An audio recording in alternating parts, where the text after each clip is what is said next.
un étalement d'idées, de chiffres et autres, mais c'est de faire vivre et de partager en fait, comment je dirais, de partager la vision, les vision, valeurs, la les mission. Valeurs, tout ce qu'on entrevoit, tout ce qu'on a envie de faire, c'est de faire vivre en fait son projet à travers un document et de le partager. D'accord, je vois. Monsieur Imeldus, vous avez quelques mots à rajouter? Non, qu'est-ce que je voulais rajouter d'autre? À part le fait que, vous l'avez dit dans votre propos introductif, c'est un outil de communication. Oui. Un outil de visibilité, mais un outil également en fait, de maturation. C'est-à-dire, c'est même à lui tout seul le business plan, avant même d'être un outil vers l'extérieur, un outil interne à l'entreprise pour pouvoir se dire en réalité le niveau de maturité de son projet. Lorsqu'on essaye, en tant que créateur d'entreprise ou en tant que rédacteur de business plan, par exemple, de rédiger un projet, on est censé, si on est vraiment attentif, si on est objectif, on est capable de dire à la fin de la rédaction de son business plan, même en cours de rédaction de son business plan, si vraiment le projet qu'on est en train de documenter est vraiment mature ou pas. Oui. Et c'est un exercice qui est extraordinaire parce que c'est un exercice aussi, moi j'appelle ça de vérité pour le créateur d'entreprise ou bien pour le chef d'entreprise. Oui, d'accord. Monsieur Espoir? Je vais ajouter deux petits mots à ce qui a été dit. Pour moi, le business plan, c'est un document de communication, c'est un plaidoyer en faveur d'une idée, d'une entreprise, et qui en fait est la traduction d'un modèle économique. Traduction d'un modèle économique en objectifs stratégiques, business et commerciaux, et surtout en prévision financière. Donc, c'est un document argumentatif qui permet de convaincre quelqu'un. Oui.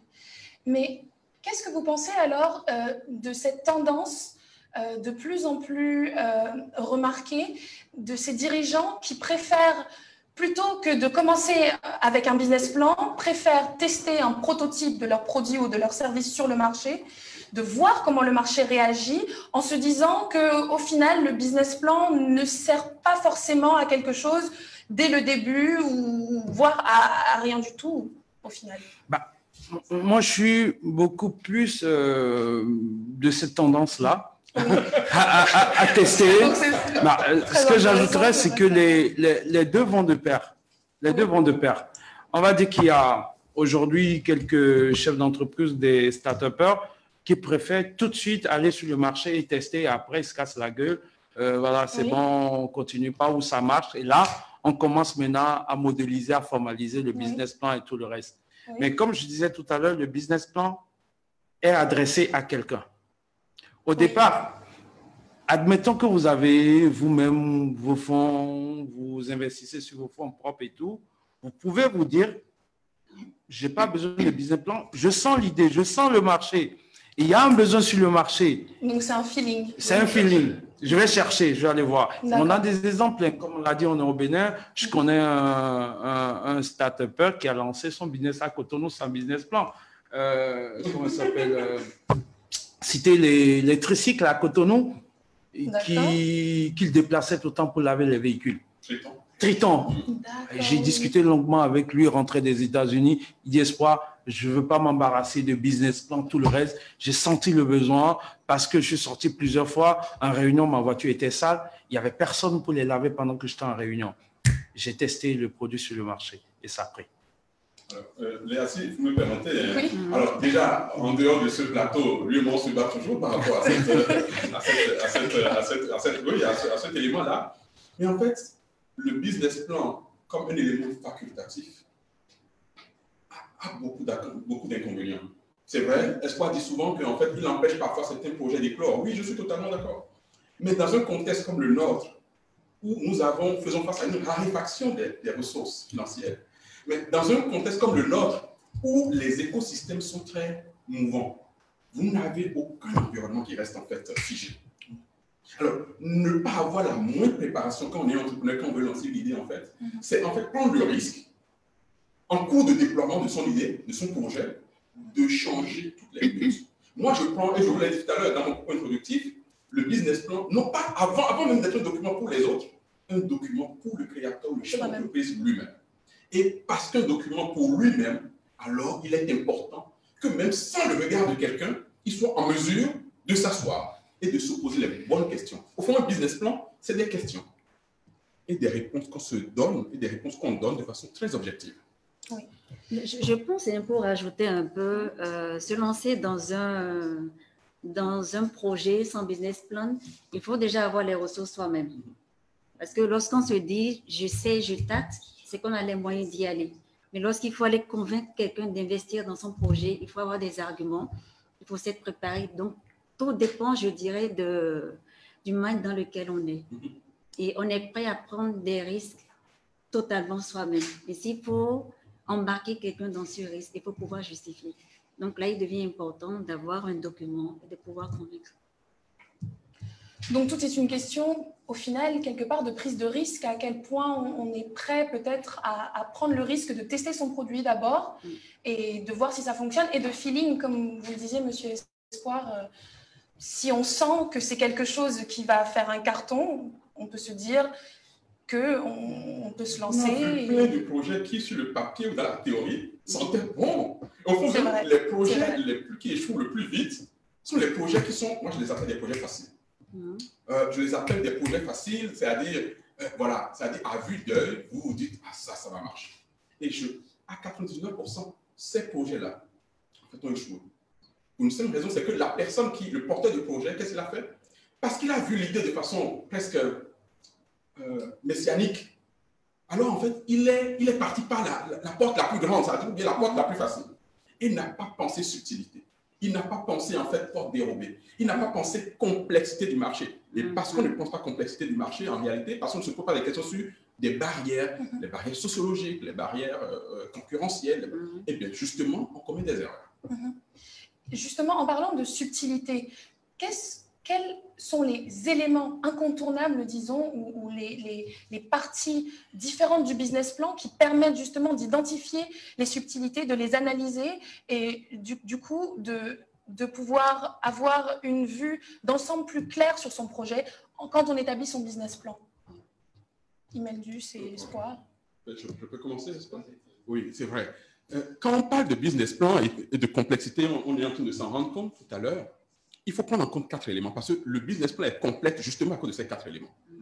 Il est complexe parce qu'avant d'être un document, il est d'abord, en fait, il prend en compte, et l'un des facteurs, c'est déjà l'état de croissance, c'est-à-dire le niveau de croissance auquel l'entreprise se trouve. Vous vous rendrez compte, lorsqu'on pratique les business plans, qu'en fonction du stade de développement de l'entreprise, le business plan qu'il rédige n'est pas le même. Et beaucoup de porteurs de projets, en fait, ne prennent pas en compte, en fait, ce niveau d'étape où je suis, mais surtout également d'étape à franchir. Parce que, disons-nous, le business plan n'est réalisé vraiment que pour permettre à l'entreprise de franchir un nouveau cap, une nouvelle étape de croissance. Oui. Donc ça, c'est le premier élément qu'il faut prendre en compte, en termes de complexité.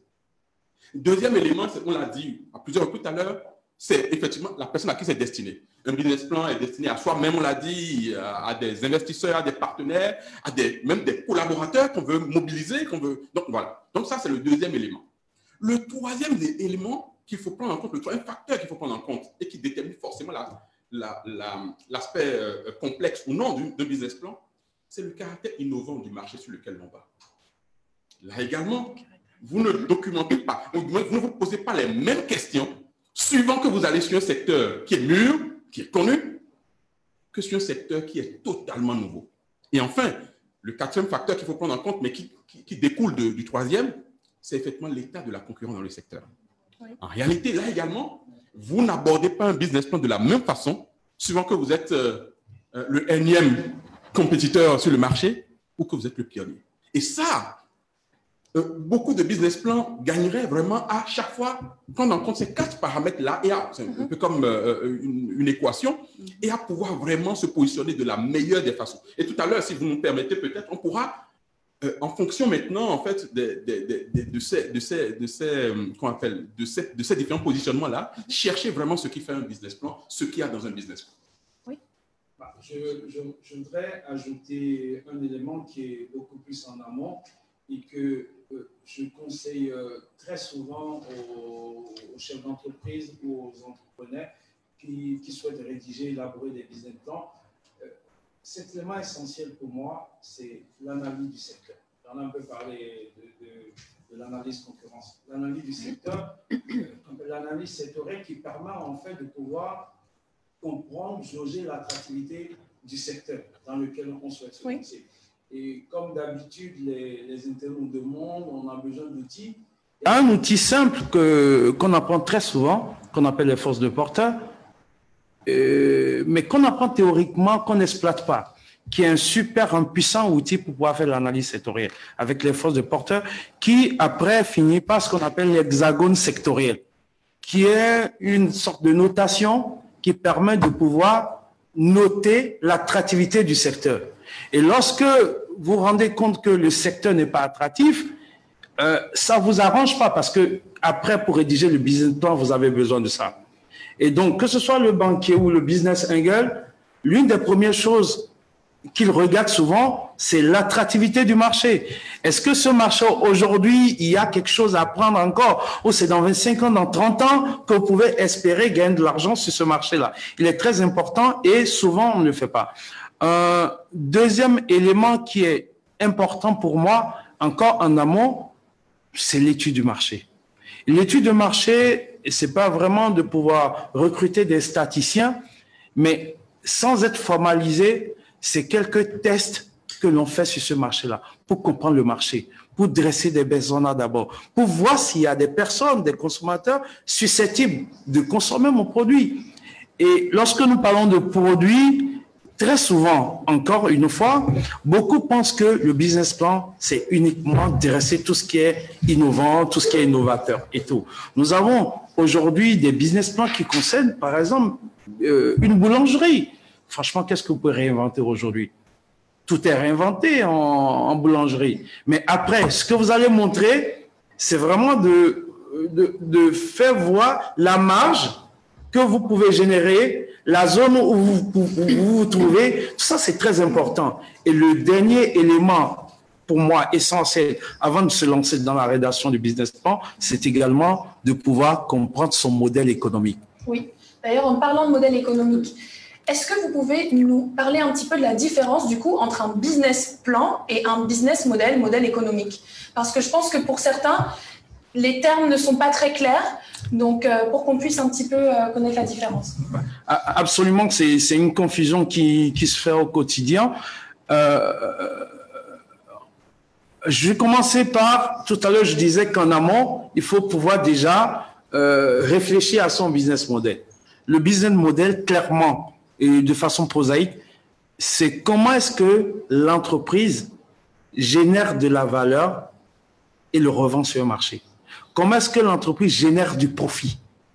La façon dont l'entreprise fabrique de l'argent. On peut voir deux notions. La notion de création de valeur. Comment est-ce que je crée la valeur, ce que je vais vendre aux clients sur le marché? Et comment est-ce que je génère du profit grâce à cette valeur-là? D'accord? Et donc, tout au début de l'idée ou de la création d'entreprise, il est important de pouvoir connaître son modèle économique. Il y en a plusieurs.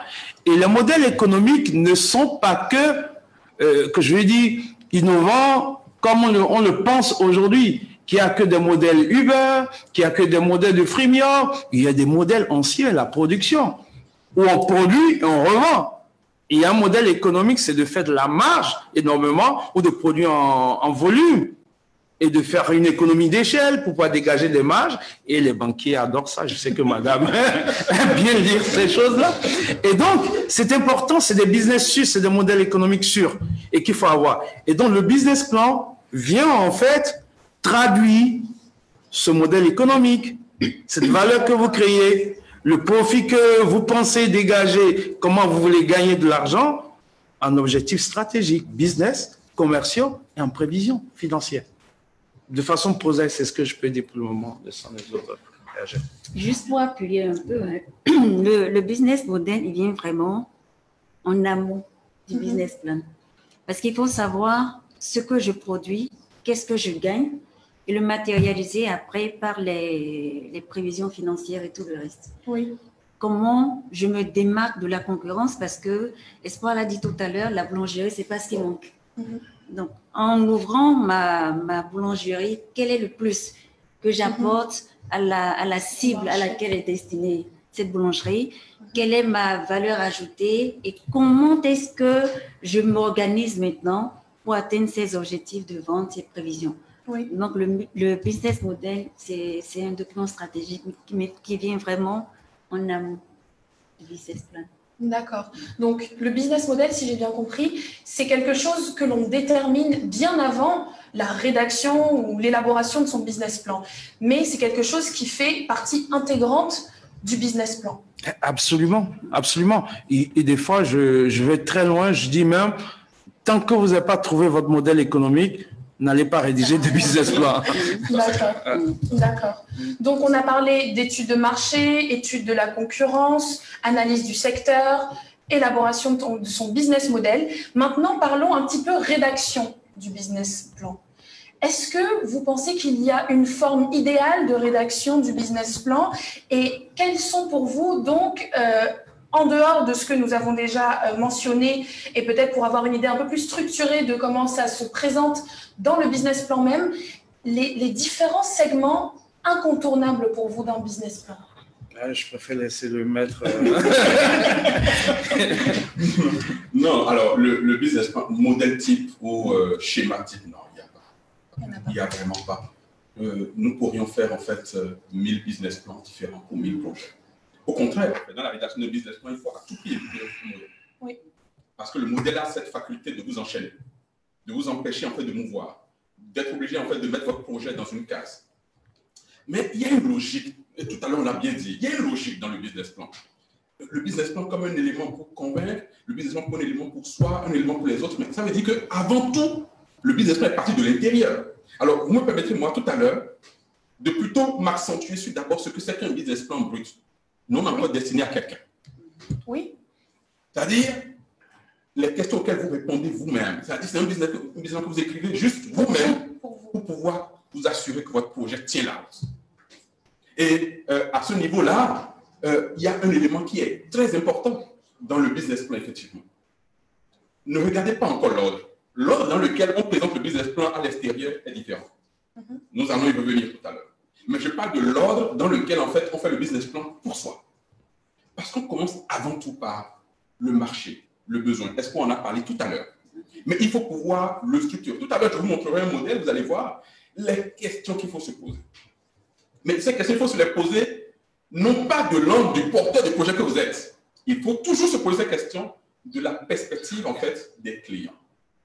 J'ai souvent l'habitude de dire, on est capable d'évaluer un marché que lorsqu'on se met à la place en fait, des personnes qui composent ce marché-là. Vous voulez parler, par exemple, tout à l'heure, il parlait de boulangerie, mais vous ne pourrez jamais évaluer vraiment ce marché-là. Par exemple, pour une boulangerie qui veut s'installer, par exemple, à Calavi, si vous n'êtes pas capable d'évaluer les besoins, d'identifier les besoins de la perspective de ceux qui sont vraiment à Calavi et ceux qui ont ce problème-là. Vous ne pourrez pas penser installer, par exemple, ce projet-là à Calavi, alors que vous êtes, par exemple, à Cotonou, mais vous n'y allez jamais. Vous ajoutez qu'il y a un filon à Calavi et qu'il faut creuser. Non. Donc, je dis, la première partie, lorsque vous êtes chez vous, je ne parle pas encore de business plan qui est pour les autres. Il est d'abord pour vous ici.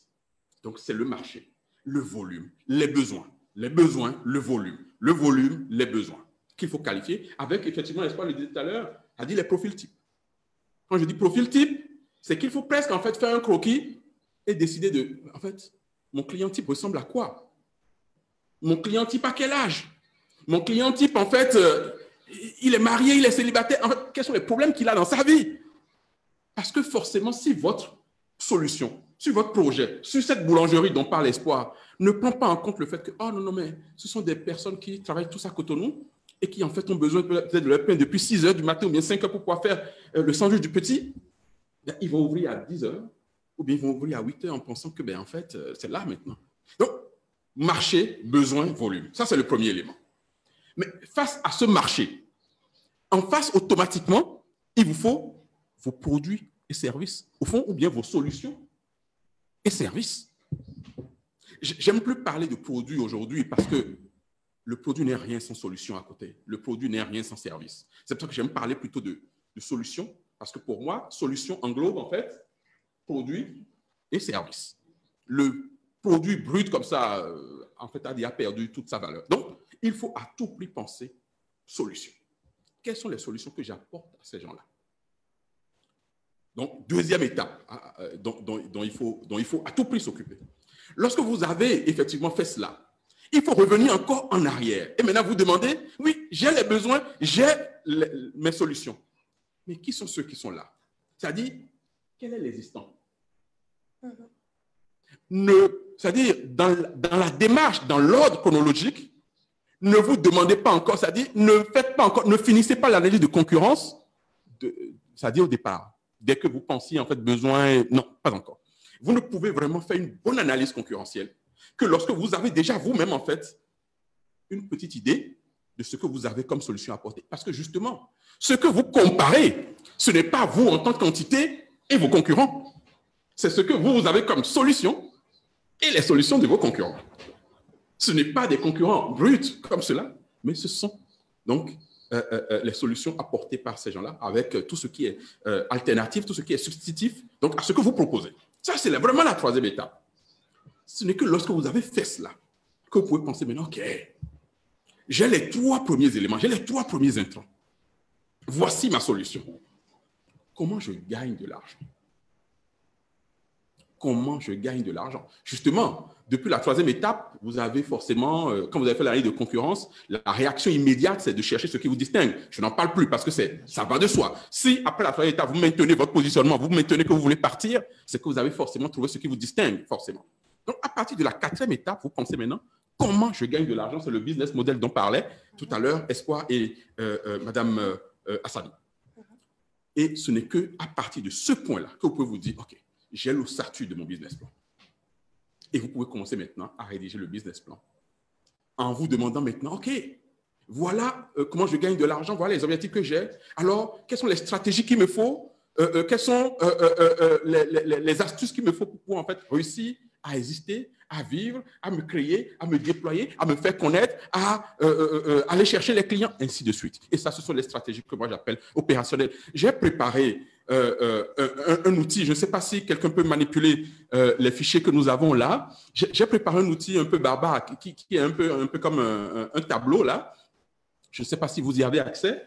Et j'ai mis en fait les étapes de croissance d'une entreprise et le contenu en fait d'un business plan. Je ne sais pas si vous avez cet outil-là, la régie.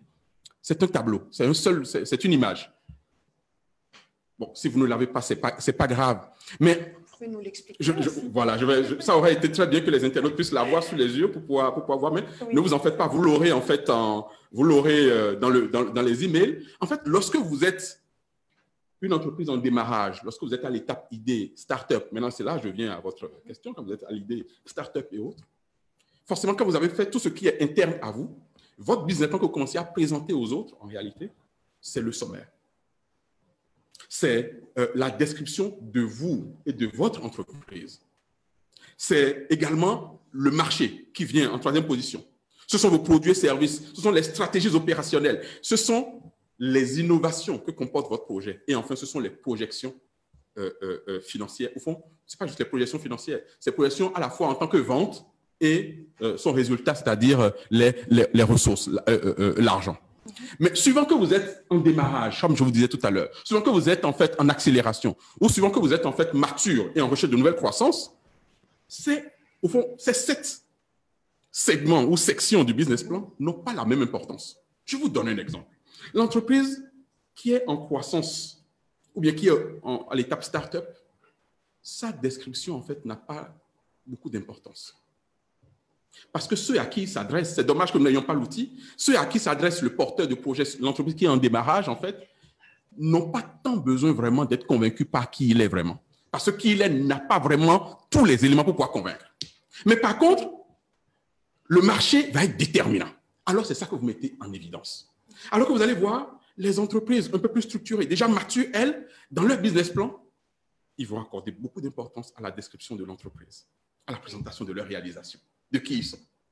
Et ils vont forcément donc accorder, non, ce n'est pas cet outil-là, c'est un autre outil qui est un outil image. Il doit être PNG ou bien JPEG, c'est l'un des deux. Ça aurait été excellent. Lorsque vous êtes, par exemple, une entreprise qui est, par exemple, en croissance, je prends, par exemple, la valeur innovation. Le volet innovation, par exemple, il est vraiment important pour vous. Alors que l'entreprise qui est en train de démarrer, elle, pour l'instant, ne lui demande pas encore en réalité innovation encore. On lui demande vraiment marché, volume de marché, opportunité de marché. Lorsque vous prenez par exemple les projections financières, ils n'ont pas la même importance selon que vous êtes une petite entreprise ou bien une grande entreprise. La plupart des jeunes créateurs d'entreprises, des jeunes créateurs de start-up, en réalité, leurs projections financières, lorsqu'ils arrivent chez l'investisseur ou chez le banquier, on ne sait pas avant ce que ça ne sert à pas grand-chose. On sait vraiment qu'en réalité, ce modèle financier-là, ou du moins ces projections-là ne vont pas tenir à plus de 90%. Mais tout ce qui rassure l'investisseur, ou tout ce qui rassure le banquier, lorsqu'il le regarde, c'est de voir si vraiment, OK, le marché qu'il décrit existe-t-il vraiment? Parce qu'on sait qu'au moins le reste, il va se le faire également. Et aussi parce que, en fait, les enjeux financiers ne sont pas les mêmes. Lorsque vous êtes en démarrage, vous ne demandez pas le même montant que lorsque vous êtes en réalité en accélération. Lorsque vous êtes en réalité en accélération, vous n'avez pas besoin du même montant lorsque vous voulez passer en fait à une mise à l'échelle en quelque sorte. Donc c'est ça, justement. Les enjeux, les risques déterminent également ce qu'on met en évidence et ce qu'on met en valeur dans son business plan. D'accord. Alors, pour rentrer dans plus de détails, justement, concernant les différentes parties qu'on a citées, à savoir le sommaire exécutif, la présentation de l'entreprise et des promoteurs, l'étude de marché, la présentation des produits et services, le business model ainsi que les projections financières, j'aimerais qu'on échange pas à pas, en commençant donc par le sommaire exécutif. Je n'ai pas forcément une très grande expérience en lecture ou en analyse de business plan, mais je sais que très souvent, les business plans commencent par après la page de garde, bien évidemment, un sommaire exécutif. J'aimerais juste qu'on puisse développer un petit peu dessus, expliquer un petit peu à ceux qui nous suivent qu'est-ce qu'un bon sommaire exécutif. Déjà, qu'est-ce qu'un sommaire exécutif? Qu'est-ce qu'un bon sommaire exécutif du point de vue d'un investisseur ou d'un business angel? Oui. Voilà. Alors, un sommaire exécutif, hein, c'est très simple. Bien qu'il soit au début du document, c'est totalement à la fin qu'on l'écrit. Oui. Espoir le disait tout à l'heure, au fond, c'est le seul document de plaidoyer. Au fond, c'est presque comme si vous êtes devant un juge. Le sommaire exécutif, en fait, c'est votre argumentaire.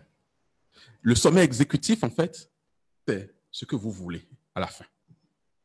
Donc, quand vous pensez sommaire exécutif, pensez à un document très court, très succinct, non pas qui se perd en...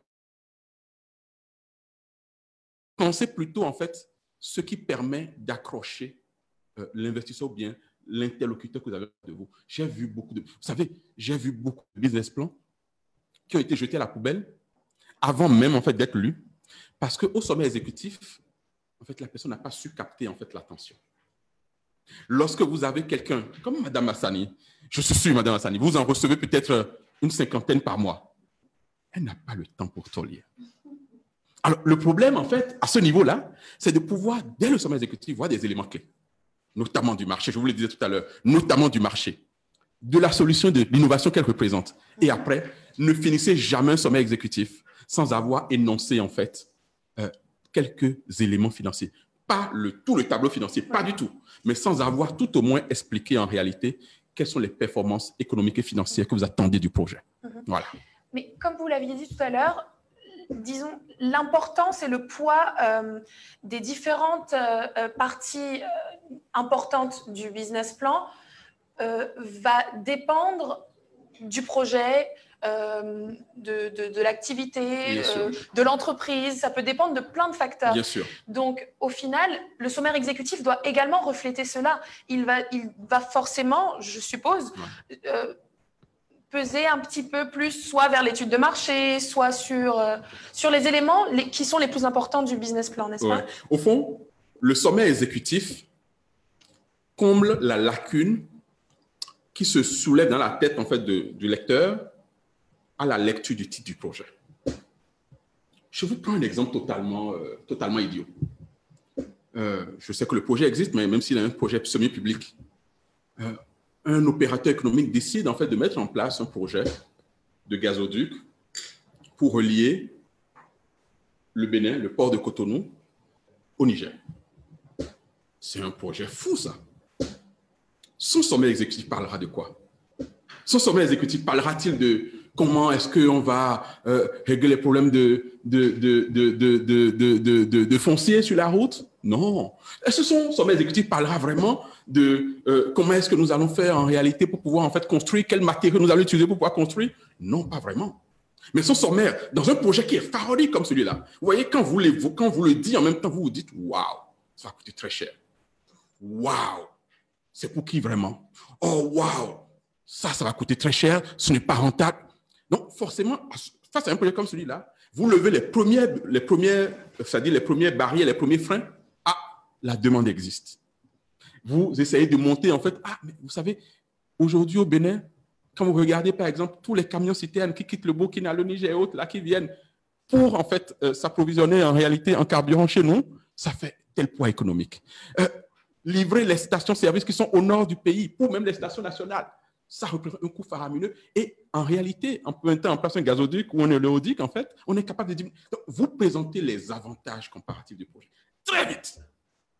Et après, vous montez en deuxième partie, dans un projet comme celui-là, en fait, vous montez les partenariats stratégiques capables de vous aider à pouvoir, en fait, déployer ce projet, développer ce projet, avant maintenant de pouvoir parler maintenant des éléments financiers. Je ne sais pas si vous suivez un peu ce que je suis en train de dire. Et dans un élément financier comme celui-là, ce n'est pas tant que ça encore pour parler en fait rentabilité ou tout le reste, non. Mais si vous allez parler investissement, en montrant qu'ils sont modérés, en montrant que vous avez de la technologie pour pouvoir en fait réduire en fait l'investissement initial, vous allez également maintenant dans les éléments financiers peut-être présenter vos besoins.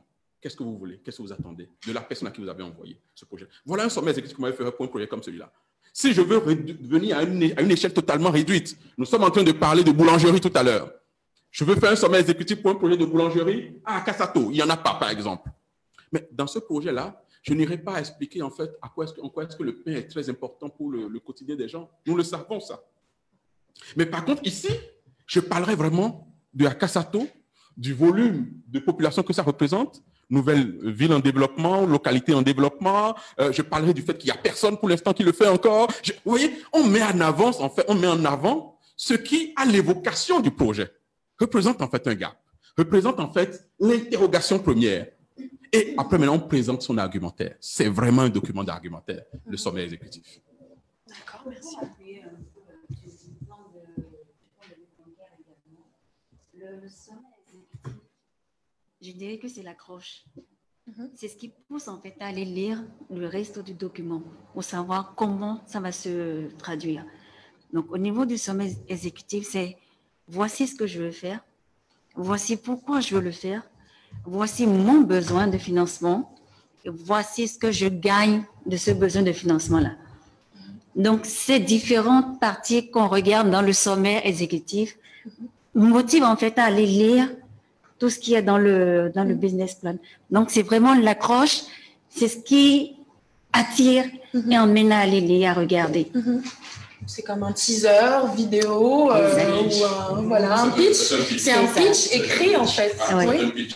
C'est ça. Ça donne envie d'en lire plus, d'en savoir plus sur l'entreprise. Si je peux donner une petite astuce juste. Oui.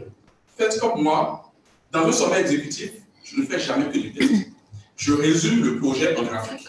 C'est-à-dire une image qui illustre. Ça, c'est quelque chose que je n'ai jamais vu. Donc, c'est ce que je fais systématiquement. Je ne fais jamais un projet dont le sommet n'est pas illustré en fait, par un graphique qui montre au fond ce que j'appelle la logique économique. Je le traduis en graphique. Avec des schémas. Il faut que celui qui regarde cette page-là, sans aller lire tout le reste, ait une vue d'ensemble sur ce que c'est que votre projet. Oui. C'est vrai que visuellement parlant, un graphique, ça captive plus rapidement, je pense, que juste un gros texte. Voilà. D'accord. Bon. Alors, pour continuer un petit peu, rentrer dans la partie plus détaillée, disons, du business plan, parlons de la présentation de l'entreprise. Présentation de l'entreprise, présentation des promoteurs. Pour vous, quelles sont les erreurs à éviter durant la rédaction de cette partie-là, mais également les bonnes pratiques, les astuces que vous avez à donner, parce que je pense que ça peut parfois être difficile pour surtout des jeunes entrepreneurs réussir à raconter l'histoire de façon passionnant de façon vraiment à capter l'attention du lecteur, surtout quand on est jeune, qu'on n'a pas forcément beaucoup d'années derrière soi, beaucoup d'expérience. Comment faire pour vraiment écrire une bonne description d'entreprise et de ses promoteurs? Monsieur Espoir, peut-être? Oui, vas-y. Non, mais si tu es... Vas-y, je prends. Parce que la présentation en fait, de l'entreprise, effectivement, elle est plus chaotique pour les entreprises en démarche. J'ai vu beaucoup de business plans chaotiques. Oui.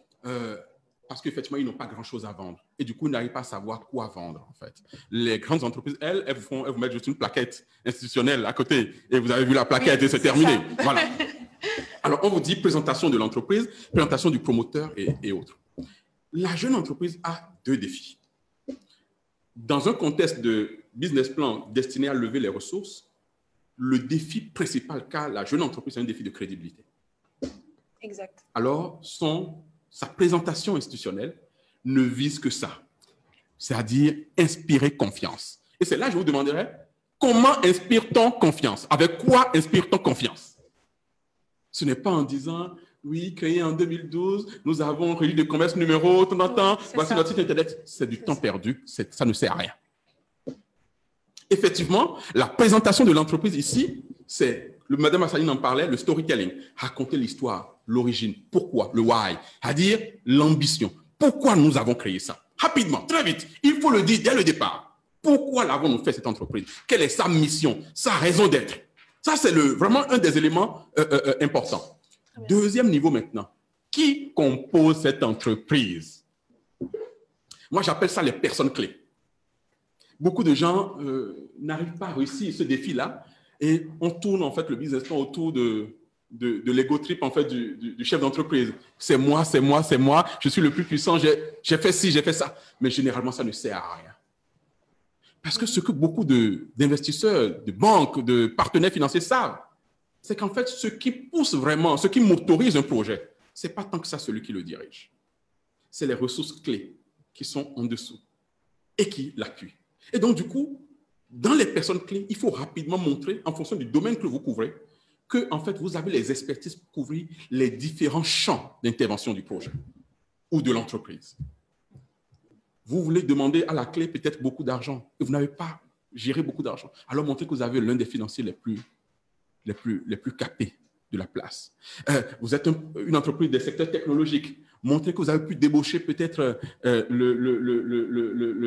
IT de telle... Voilà. Au fond, la crédibilité se crée avec les personnes ressources, les ressources humaines à ce niveau-là. Donc ça, c'est le deuxième élément qui compose en fait la section description de l'entreprise. La troisième section, souvent ignorée par les gens, c'est l'explication sur le montage institutionnel, ou du moins le dispositif de gouvernance de l'entreprise. Parce que vous aurez beau avoir la bonne entreprise, la bonne mission, la bonne vocation, avoir les meilleures personnes autour de la table.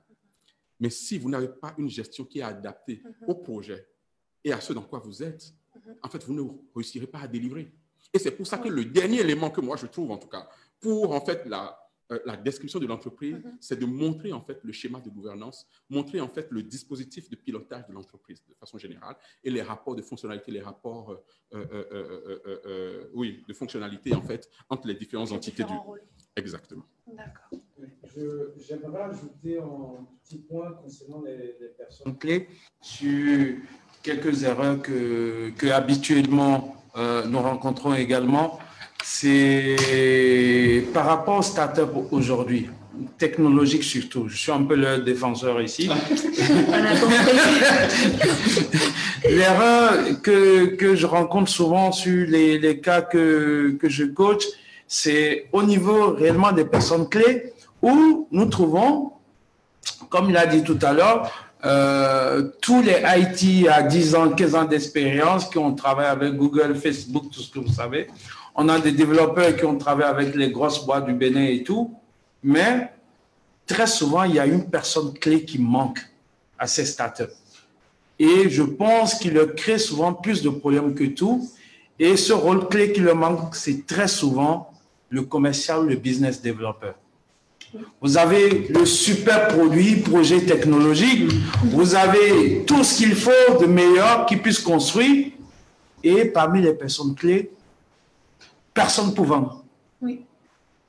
Et remarquez très souvent sur les business plans qui sont vraiment lancés par des startups et même déjà des startups existants. Remarquez très bien. Vous allez très souvent voir des développeurs, des IT venir présenter. Et là, qu'est-ce qu'ils vont faire? Ils vont parler que technologie. Et très rarement, ils parlent business. Et innovation. Très rarement. Ça veut dire que vous avez le meilleur produit qui est destiné à un marché donné, mais qui vend ce produit? Il ne vous intéresse pas de vendre, il vous intéresse juste de concevoir ce projet, ce produit-là. Donc, c'est une des erreurs qu'on rencontre très souvent sur les startups technologiques qu'il y a au niveau de cette partie. Donc, qui vend mes produits et mes services?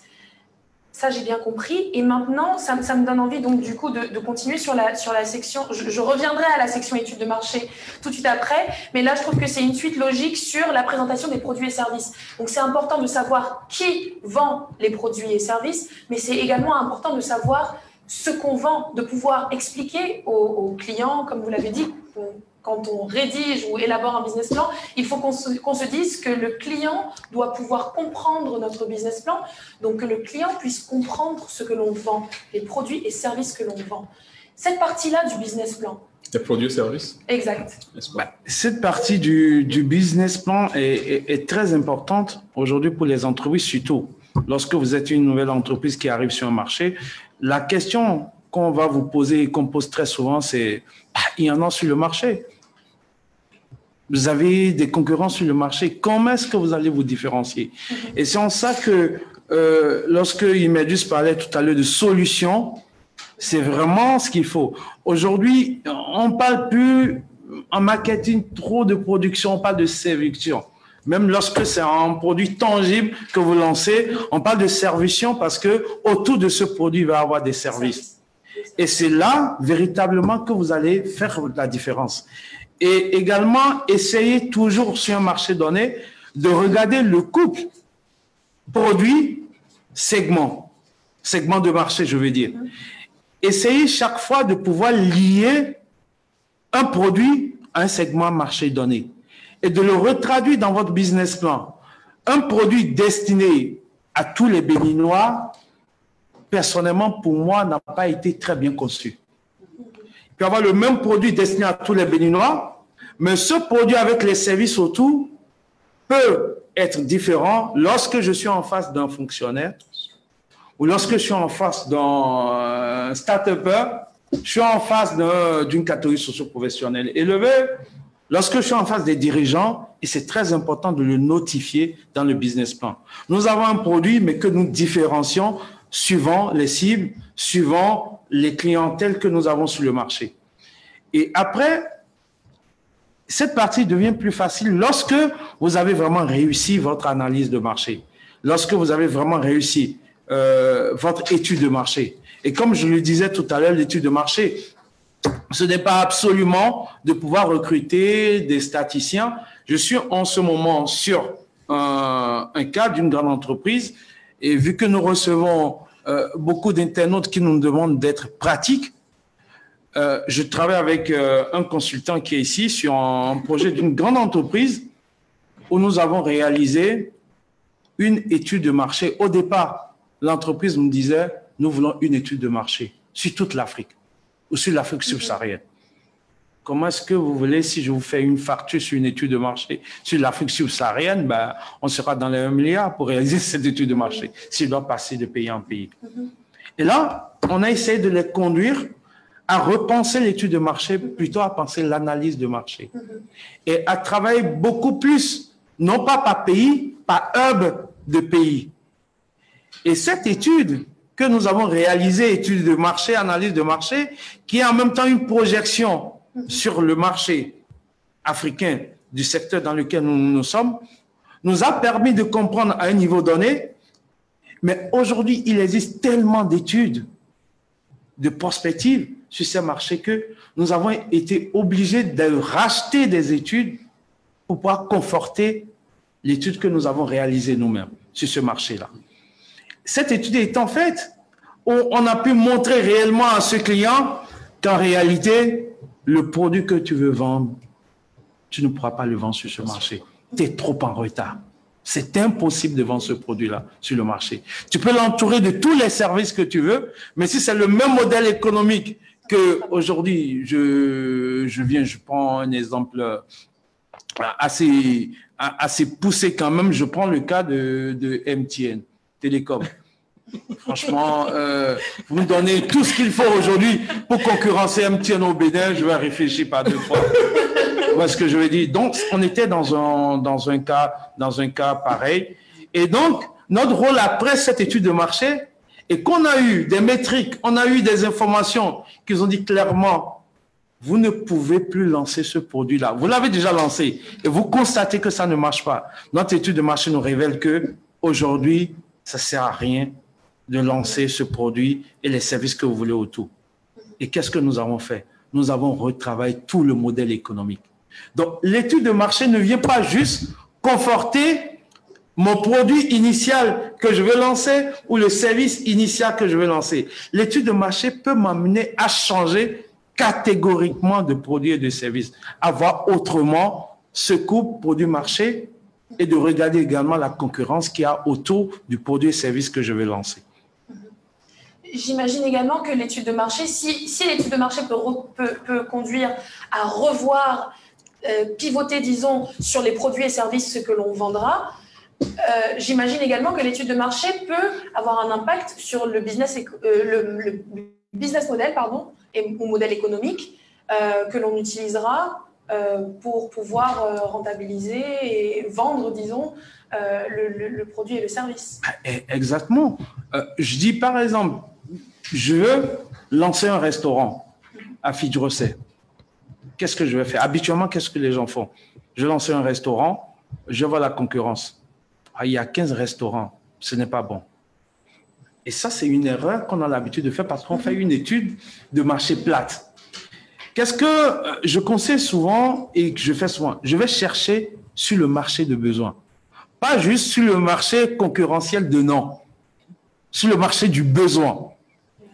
Lorsque je veux sortir, manger avec la famille, aujourd'hui à Fidjrosset, qu'est-ce que j'ai comme solution? Et vous allez voir tout de suite que la concurrence n'est pas aussi énorme que vous le pensez. Lorsque aujourd'hui, je veux sortir vraiment dîner sérieusement avec des partenaires à Fidjrosset, qu'est-ce que j'ai?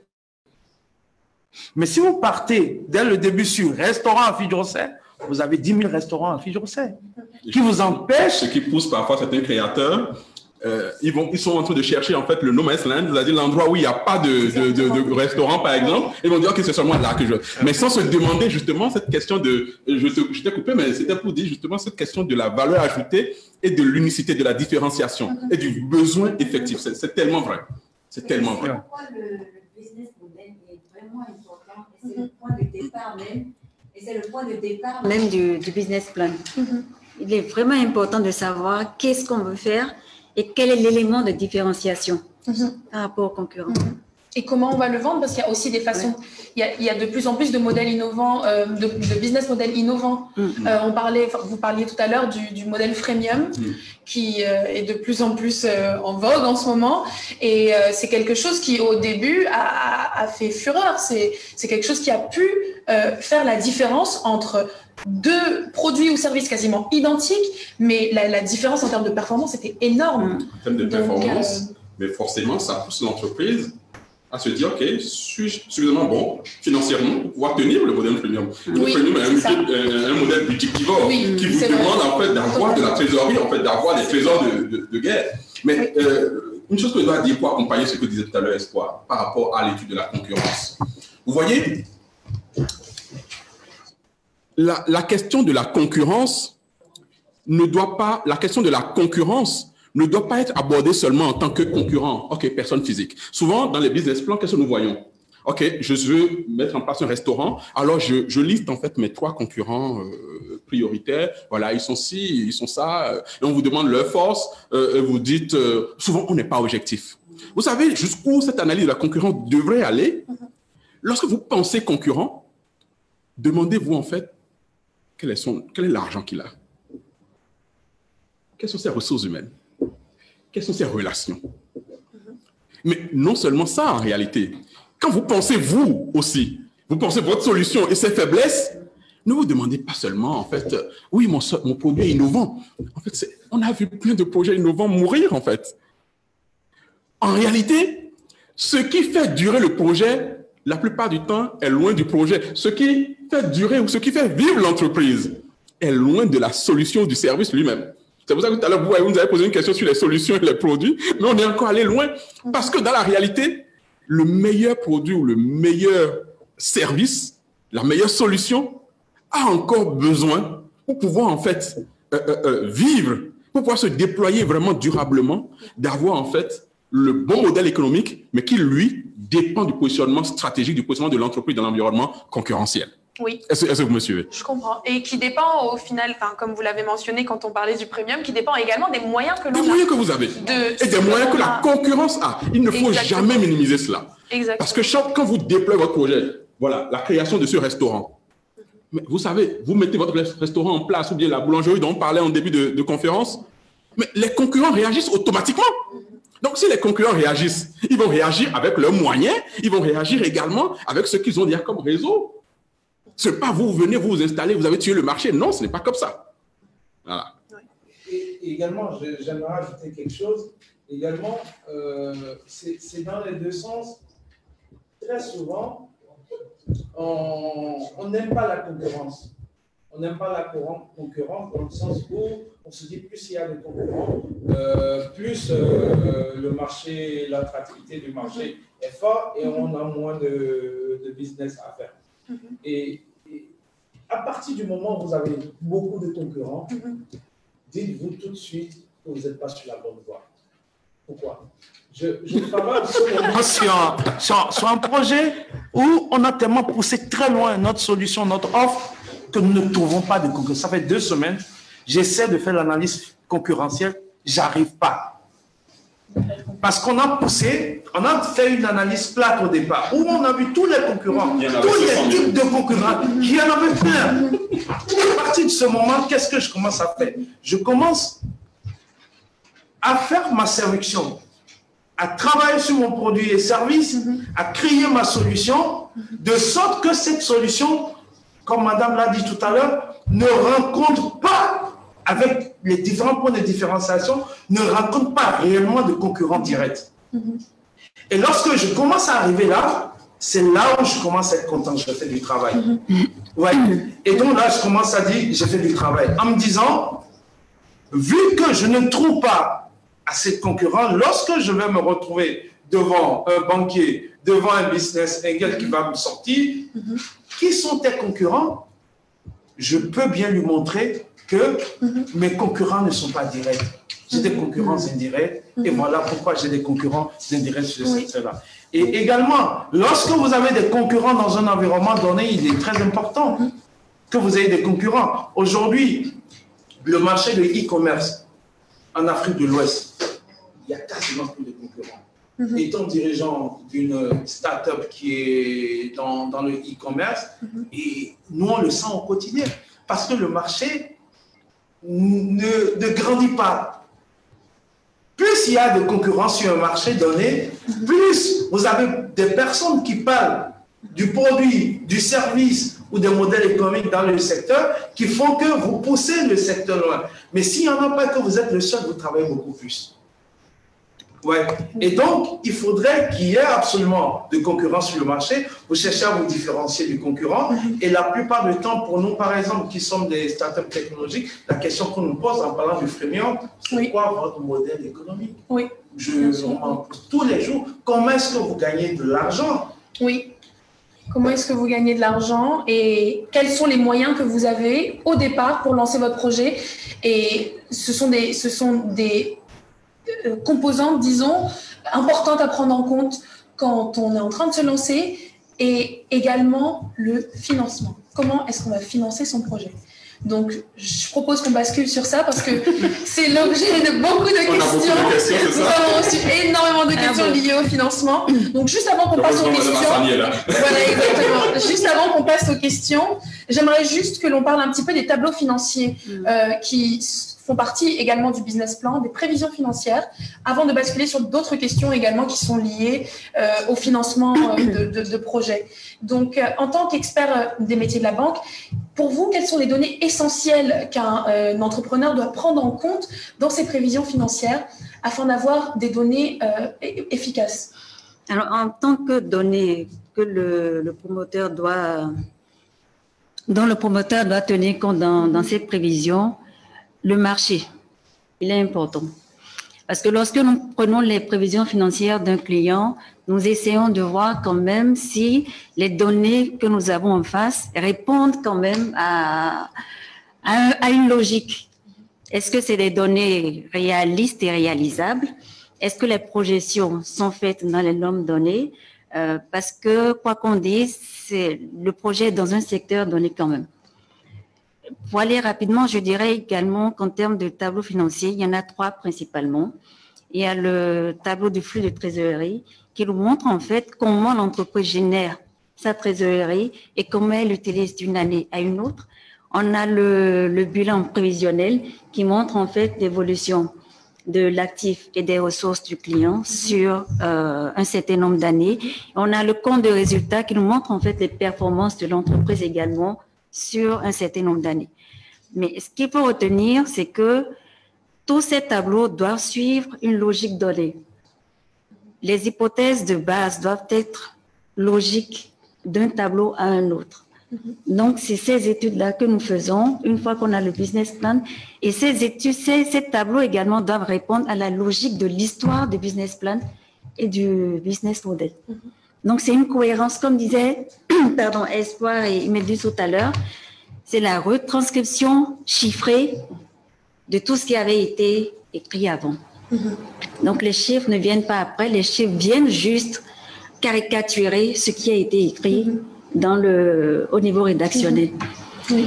Donc, pour un financier, c'est assez clair, disons, de voir s'il y a cohérence ou incohérence totale entre les prévisions financières et tout ce qui avait été écrit avant. Oui. D'accord. Donc, c'est un point d'attention. C'est un point d'attention. OK. Ce qu'on observe par moment, c'est que les promoteurs, ils veulent épater. Et c'est pourquoi on disait tout à l'heure, le business plan, c'est pas d'abord pour le banquier, pour l'investisseur, c'est d'abord pour le promoteur lui-même qui doit vendre quelque chose. Mais il faut qu'il le vende avec des informations justes et sûres. Donc, lorsqu'on lit les tableaux financiers, en fait, il doit y avoir une cohérence dans ce qui est écrit dans le business plan, mais également dans le secteur, dans le marché. Parce qu'on est dans un marché, il y a des concurrents. Le promoteur lui-même fait des études de marché, de concurrence. Donc, il y a des éléments qui existent déjà. Lorsque sur un secteur, je suis à une rentabilité, je donne un exemple de 2%, et que le promoteur prévoit une rentabilité de 10%, ça me pose un problème. Ça me pose un problème. Donc, notre rôle également, c'est de voir ça et de mettre en place des hypothèses des cas dégradés, voir des cas optimistes, pessimistes, comment on ressort, quelle est la rentabilité dans ces cas-là. Je voudrais juste, c'est juste un rappel, un petit résumé. Startup Techno, vous avez bien suivi. Le marché, sa cohérence avec le plan de trésor et après sa cohérence avec le compte de résultat. Ces 3 éléments sont importants pour vous.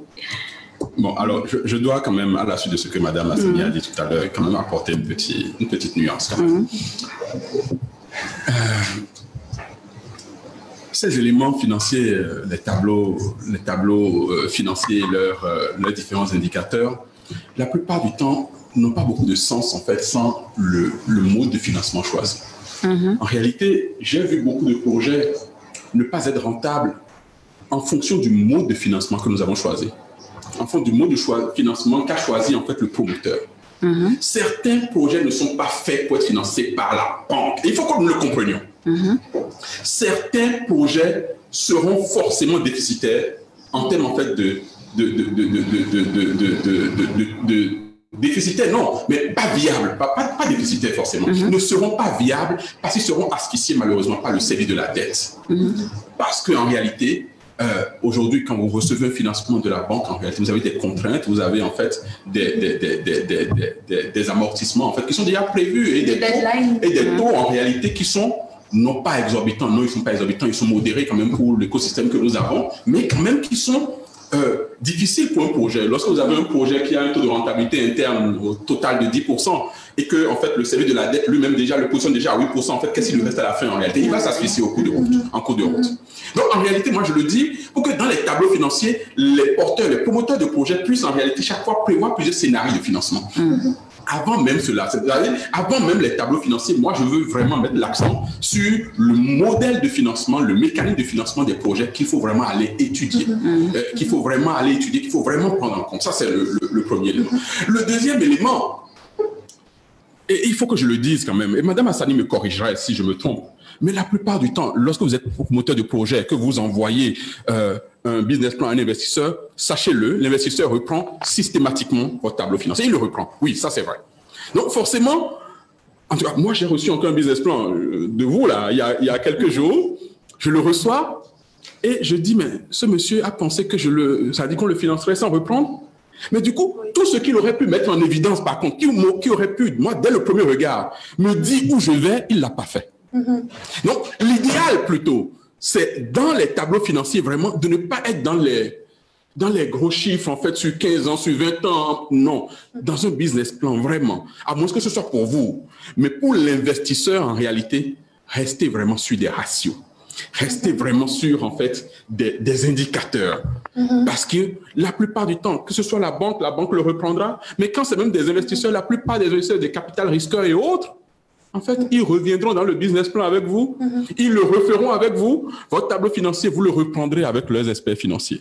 Donc, en fait, je le dis vraiment pour que nous ne perdions pas beaucoup de temps, lorsque nous sommes promoteurs d'entreprise ou rédacteurs de business plan, que nous ne perdions pas beaucoup de temps, en fait, à donner des chiffres, en fait, qui ne servent généralement pas à grand-chose auprès, donc, de l'investisseur. Très bien, merci beaucoup pour vos interventions. Je pense qu'on va passer aux questions. Beaucoup de questions liées au financement, aux demandes de financement. Donc, je pense que je vais commencer par ces questions-là. Il y en a qui sont directement adressées avant même de commencer là. Je pense qu'on devrait parler d'une question ici qui concerne le sommaire exécutif. Une question dirigée à Hidaya. Un internaute demande, parlant d'accroche, de votre expérience, quels conseils avez-vous à donner pour des accroches, peut-être certaines accroches qui vous sont restées, que vous avez gardées, voilà, au niveau du sommaire exécutif. Ou si quelqu'un d'autre a des éléments de réponse également. Je n'ai pas de phrase toute faite, mais vraiment c'est de garder ces 4 lignes dans une accroche, dans un sommaire exécutif. Dès que je reçois le dossier, il faut que j'ai parlé de tout en même temps. Il faut que je pousse le lecteur à aller lire. Qu'est-ce que je veux faire? Pourquoi je veux le faire? Voici ce dont j'ai besoin. Lorsqu'on prend un dossier lorsqu'on prend un business plan, la première chose qu'un banquier veut savoir, c'est de quoi mon client a besoin. Quel est l'objet du financement? Est-ce que je suis en train de financer, je donne l'exemple, 100 000 francs? Est-ce que je suis en train de financer 1 milliard? De quoi il a besoin et qu'est-ce qu'il veut en faire? Donc, c'est d'être vraiment focus sur l'objet de notre demande dans le sommaire exécutif. Donc, je n'ai pas tout de suite de phrase toute faite à donner à notre internaute. Peut-être que Melody... J'ai une accroche, mais j'ai peur, mon client. Désolé, mon client. Je suis désolé, mais je dois le dire parce qu'il faut que ça puisse servir. Mais il y en a un dossier de business plan pour lequel, en réalité, avec mon client, Espoir, je suis désolé si je vais devoir le dire parce que c'est un dossier que j'ai fait avec lui. Voilà un acteur majeur d'un secteur qu'est le cosmétique. Mais dans toute l'Afrique, il n'est pas pays, voilà, secteur cosmétique, tout le pays. Et ce monsieur, donc cette dame notamment, accroche pour son business plan dès la première page. Il dit en fait, mon projet n'est pas en fait un secteur de la cosmétique, nous sommes tout le cosmétique africain. Nous sommes là pour pouvoir en fait accompagner tout le secteur du cosmétique en Afrique. dès lors qu'il le dit et que vous le lisez, c'est marquant. Vous voyez, il faut que quand quelqu'un lit votre sommet exécutif, en fait, il faut qu'il puisse se dire dans l'une des phrases, en fait, OK, ce que ce monsieur-là fait, c'est quoi, en fait? Au final, après tout ça, c'est quoi que tu fais? C'est quoi? Et moi, je dis, la meilleure façon de marquer les gens, c'est de le dire de façon originale. C'est de ne pas le dire, en fait, de façon... c'est comme l'autre qui a demandé, en fait, je transforme le sorabi en vin ou bien je transforme l'eau en vin. Je sais, elle doit être en ligne. Elle a dit, je transforme le sorabi en or ou bien un truc comme ça. Voilà, je ne dis pas son nom pour ne pas faire la vous voyez qui c'est. Elle a dit, voilà, c'est quoi? Tu fais quoi? C'est quoi ton métier? Mais en fait, je transforme le sorabi en or. Et malgré tout, celui qui vous lit, ça le marque, ça lui donne une image, ça lui donne une figure dans la tête, ça lui donne en fait une illustration dans la tête en réalité. Voilà. Je pourrais conseiller le cercle d'or à cet internaute. Cet internaute peut aller lire le cercle d'or. Oui, je suis d'accord avec vous. Ok, on part sur une question maintenant pour... Ah, d'ailleurs, c'était toujours pour M. Imeldus. C'était concernant, encore une fois, le sommaire exécutif. M. Imeldus, existe-t-il un canevas ou une méthode pour réussir son sommaire exécutif? C'est-à-dire les questions à répondre pour réussir. Il n'y a pas, je vous l'ai dit tout à l'heure, c'est en fonction, en fait, de l'interrogation que suscite, en fait, le projet. Je vous ai dit tout à l'heure du gap, en fait, de la lacune, en fait, que le projet suscite quand on l'écoute. Elle se voit un peu ce que c'est. Mais je vais dire quelque chose. Je vais lui donner une petite astuce, une petite approche que moi, j'ai souvent utilisée lorsque je veux faire le sommet exécutif, en fait. Je me dis, est-ce que quelqu'un est capable, en fait, de ne lire que le sommet exécutif et de demander à me voir? Je répète encore. Est-ce que mon investisseur est capable, juste en lisant le sommet exécutif, de demander à me voir? Si c'est le cas, je considère que j'ai fait un bon sommet exécutif. Donc, la clé, en fait, c'est de pouvoir capter ce qui fait la particularité de votre projet, de pouvoir le capter à l'intérieur, de pouvoir l'argumenter et après maintenant de dire ce que vous avez comme besoin, mais besoin de la part de cet investisseur-là particulièrement. Petit conseil, petite astuce, ne faites pas un sommet exécutif qui est répété pour tout le monde. Le sommet exécutif, c'est un sommet exécutif presque dans lequel, en réalité, en dessous, vous avez le nom du destinataire presque. Nous autres, dans nos business plans, à un niveau un peu plus grand, quand les projets sont un peu grands, le sommet exécutif, en fait, nous l'associons à ce que nous avons appelé, en fait, un prospectus. Nous le mettons plutôt dans ce que nous avons appelé le prospectus investisseur. Et c'est dans ce processus investisseur que nous mettons en fait le sommet exécutif du business plan chaque fois. Donc vous voyez un peu la destination un peu. Oui. Chaque fois, le sommet exécutif doit être taillé sur mesure pour la personne qui doit lire. Oui. Voilà. Donc on parlait tout à l'heure du fait que le business plan n'est pas quelque chose de figé, que le business plan varie et sa forme peut changer, ce qu'il contient peut un petit peu varier selon la personne à qui il est destiné. Totalement. Et c'est encore plus le cas pour le sommaire exécutif. Bien sûr. Il faut vraiment qu'il soit fait sur mesure. Bien sûr. Pour un destinataire unique. Bien sûr, totalement. Très bien. Une question pour Monsieur Espoir concernant le modèle de porteur. J'allais vous la poser cette question d'ailleurs. Est-ce que vous pouvez nous parler un petit peu plus du modèle des 5 forces de porteur? Le modèle des 5 forces de porteur est un modèle, une matrice qui nous permet de comprendre le micro-environnement de l'entreprise. C'est-à-dire de voir les facteurs qui pourraient influencer l'entreprise. Je veux dire, par exemple, les fournisseurs. Le fournisseur peut avoir un pouvoir de négociation qui puisse vous empêcher de pouvoir développer votre avantage compétitif. Le distributeur, il a également un pouvoir de négociation et le client. Nous avons cet axe-là qui concerne la partie commerciale qui peut vous empêcher de pouvoir développer votre avantage compétitif sur le marché. Et vous avez après tout ce qui est concurrent direct. Ce sont les nouveaux entrants dans un marché, dans un environnement donné. Et absolument, lorsque ces nouveaux arrivants viennent sur le marché, qu'est-ce qui va se passer? Votre chiffre d'affaires peut prendre un coup et votre part de marché peut également prendre un coup. Donc, il constitue pour vous une menace. Et de l'autre côté, nous avons également les concurrences indirectes, qui sont les produits de substitution, qui également peuvent vous empêcher de pouvoir toucher votre profitabilité sur le marché. Et qu'est-ce que le porteur dit? Pour qu'une entreprise dans son secteur puisse absolument atteindre le profit recherché, elle doit pouvoir maîtriser ces acteurs, ces forces-là, et c'est la maîtrise de ces forces qui lui permet de pouvoir développer l'avantage compétitif qui est en fait la source de profit pour l'entreprise. Donc, je sais ce que les fournisseurs veulent. Je sais ce que mes distributeurs, mes clients veulent. Également ce que les rivalités concurrentielles sur le secteur. Ça me permet de pouvoir ajuster mon produit, mon service et de développer des avantages compétitifs. Et là, ce qui va nous intéresser, nous, c'est de pouvoir faire l'analyse concurrentielle sectorielle avec les forces de porteurs, mais d'utiliser les informations que nous avons à partir de cette analyse concurrentielle pour pouvoir les noter en me disant, par exemple, quel est le pouvoir de négociation du fournisseur par rapport à mon secteur donné? Quel est, par exemple, le pouvoir de négociation du distributeur ou des clients?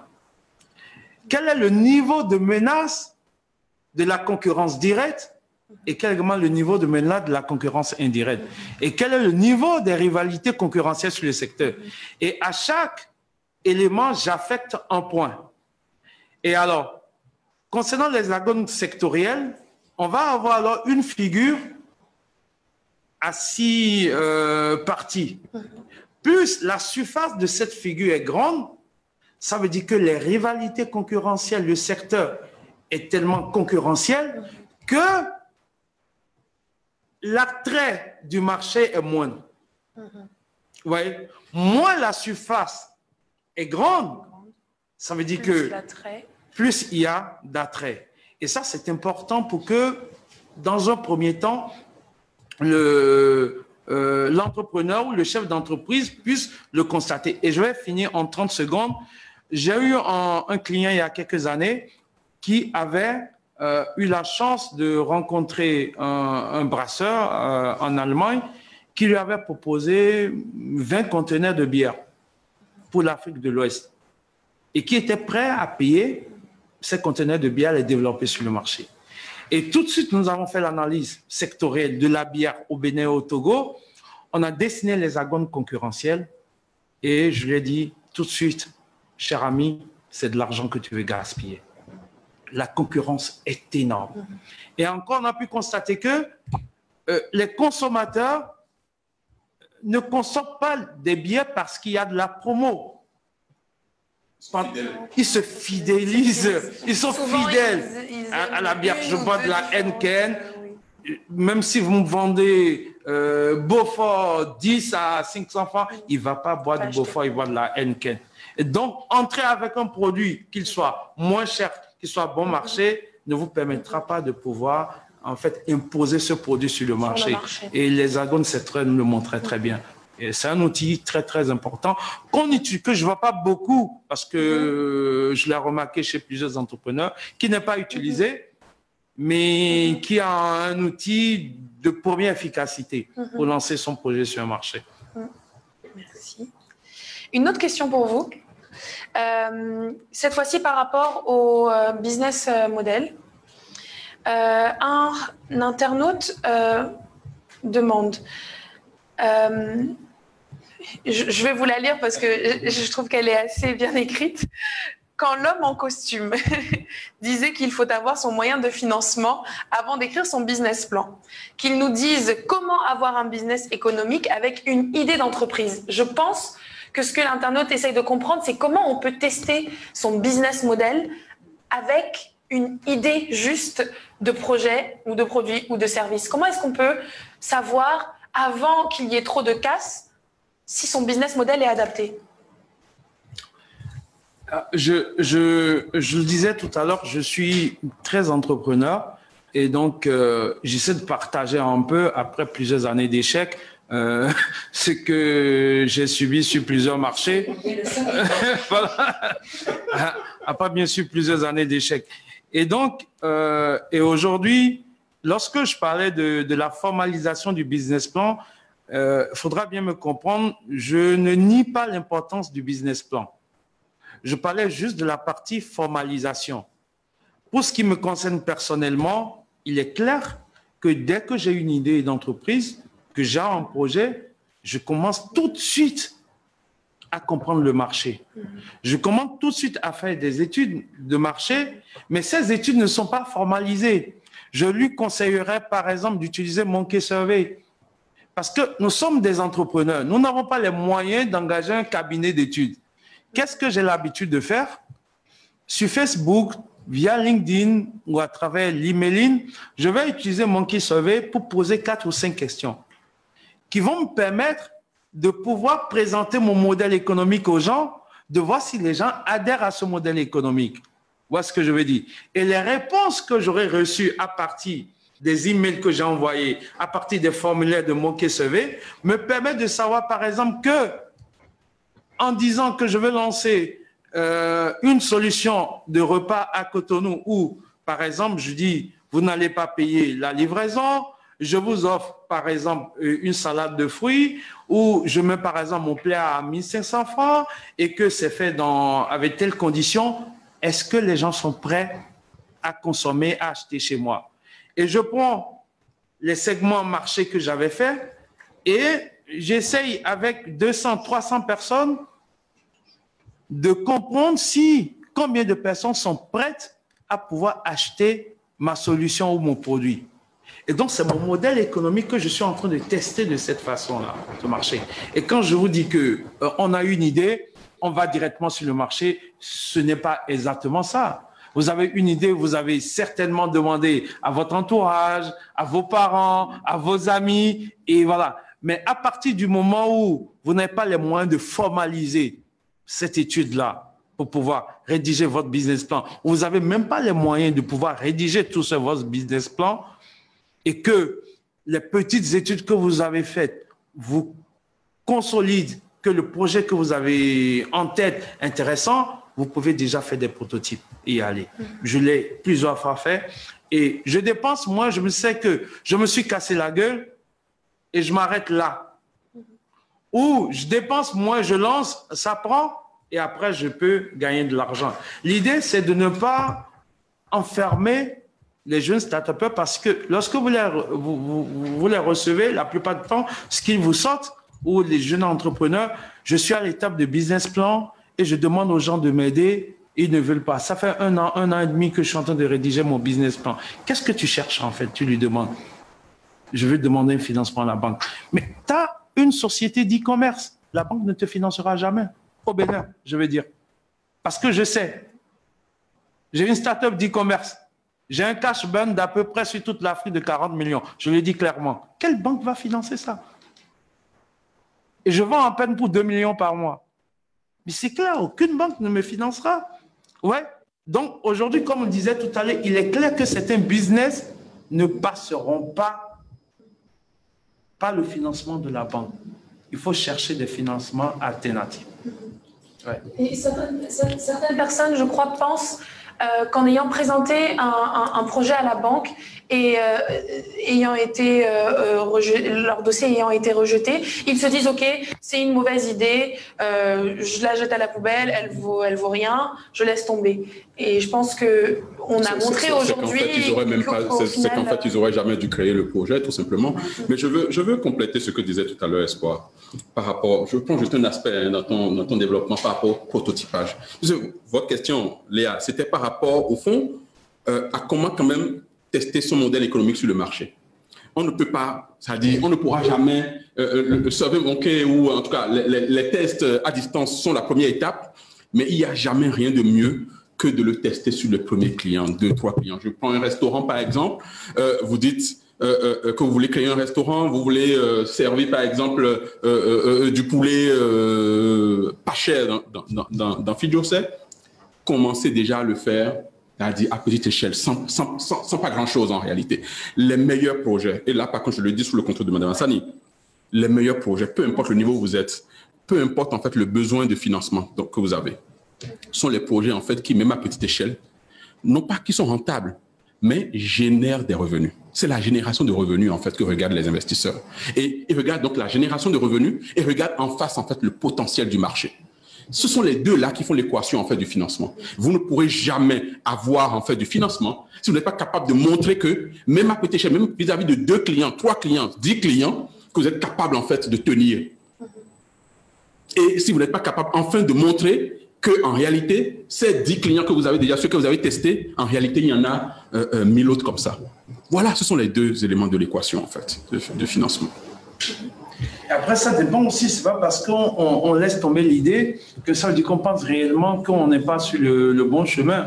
On peut être convaincu de son idée, mais on n'a pas les moyens. J'ai lancé un business à Cotonou de foodtech où je faisais 100 livraisons par jour. Et comme il le dit, j'ai pu attirer quelques investisseurs, mais après, moi, je voulais un montant, je n'ai pas eu ce montant, j'ai arrêté le business. Simplement comme ça. Parce que ce que je voulais faire, moins que ce que je cherchais, je ne pouvais pas le réaliser.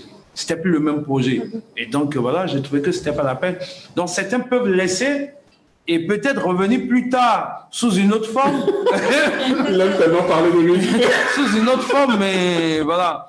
Ben, en même temps, c'est ça aussi, parce que ceux qui nous suivent ne veulent pas juste qu'on leur dise ce qui se passe aux États-Unis, en Europe, en France, mais également ce qu'on vit au Bénin, ce qui se passe au Bénin. Non, je suis d'accord. En fait, moi, je disais que tu parles de toi, mais pas par rapport au retour. Je sais que tu prépares un retour, donc c'était pas à toi, ça, je disais ça.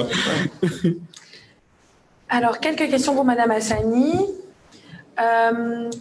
Concernant la demande de financement, un de nos internautes demande quels sont les éléments du business plan qu'un entrepreneur doit forcément inclure dans son business plan présenté à la banque afin de recevoir un financement. Je pense que c'est une question assez générale. Et oui, c'est une question assez générale. D'abord, c'est pas parce qu'on présente un business plan que d'office, on a le financement. Et ensuite, on l'a dit tout à l'heure, le business plan, c'est un ensemble de choses. On ne se base pas juste sur les éléments chiffrés, donc les tableaux financiers, pour dire on y va, on n'y va pas. Ces tableaux financiers doivent être en cohérence avec tout ce qui a été écrit préalablement.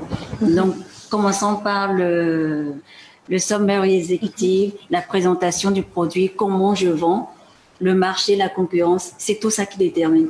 Et en lisant justement les tableaux financiers, on doit ressentir on doit avoir une cohérence dans ces chiffres-là. Et l'étude que nous faisons, je l'ai dit tout à l'heure également, c'est de voir est-ce que le projet qu'on nous présente est viable. Et c'est de là que part en fait la décision d'accompagner ou de ne pas accompagner. Mais j'aimerais quand même ajouter un point que nous regardons quand même dans les business plans, c'est l'implication du promoteur lui-même. Parce que lorsqu'on a un business plan où on demande l'investissement du banquier à 100%, ça veut juste dire que le promoteur lui-même, il n'est pas impliqué, il n'est pas engagé, il ne veut prendre aucun risque, et pourtant c'est son projet. Donc il y a un minimum d'engagement du promoteur auquel on s'attend quand même, et ça fait partie, ça joue également dans la balance. Jusqu'à quel niveau le promoteur il est engagé. Je pense que ça va directement sur la prochaine question que j'ai pour vous. Un internaute demande, doit-on avoir nécessairement des garanties pour avoir un financement ? Je dirais oui et non. Le banquier ne regarde pas d'abord la garantie, parce que la garantie, ce n'est pas la garantie qui paye le crédit. C'est pas en fait la garantie qui paye le crédit, c'est le cash flow, c'est le produit de la trésorerie qui paie en fait le crédit. Donc c'est ça qu'on voit. Quelle est la capacité de l'entrepreneur à rembourser ses échéances de crédit? C'est d'abord ça qu'on voit. Et la garantie, ce n'est que ce qu'on appelle le second way out. Donc c'est lorsque vraiment tout est gâté, tout est fini. Quel est notre second recours? Mais aucunement ce n'est la garantie qui rembourse le crédit. Donc ça, on le regarde après. D'accord. Très bien. Je pense qu'on a 1 minute pour une dernière question. Et ensuite, je sais qu'on a reçu beaucoup de questions aujourd'hui. On va faire de notre mieux pour pouvoir y répondre peut-être plus tard par mail ou sur WhatsApp. Vous avez notre numéro de téléphone noté sur le visuel du webinaire. Donc, désolé si nous n'avons pas pu répondre à votre question en live. Nous ferons de notre mieux après le webinaire. J'aimerais juste poser une dernière question pour Monsieur Imeldus. Quelle est la différence entre un business plan et une feuille de route? La feuille de route, et parlons-en, on n'en a pas beaucoup parlé, la feuille de route, en fait, c'est un peu comme un plan d'action. C'est la mise en œuvre, en fait. Au fond, la feuille de route est même un élément qui est contenu la plupart du temps dans le business plan, mais il est à courte échéance. Il est pour les prochaines étapes. Il est purement opérationnel. Il concerne la mise en œuvre, en fait, de certaines fonctions clés, donc du process, donc du business, en fait. Mais le business plan, lui, je vous l'ai dit tout à l'heure, c'est le document global, en fait, qui résume, en fait, à la fois le projet, le marché, le positionnement, là où on va, les éléments financiers, tout ça.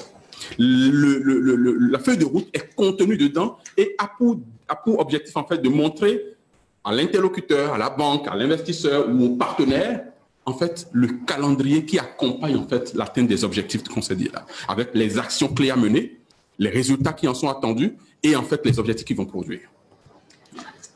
Beaucoup. Bon, je pense qu'on a un petit peu tiré sur le temps qui nous était imparti, mais merci pour vos interventions, merci pour votre patience, merci pour votre écoute. Pour résumer un petit peu ce que nous avons vu aujourd'hui ensemble, ce dont nous avons échangé, l'utilité et l'importance du business plan ne peut pas être négligée.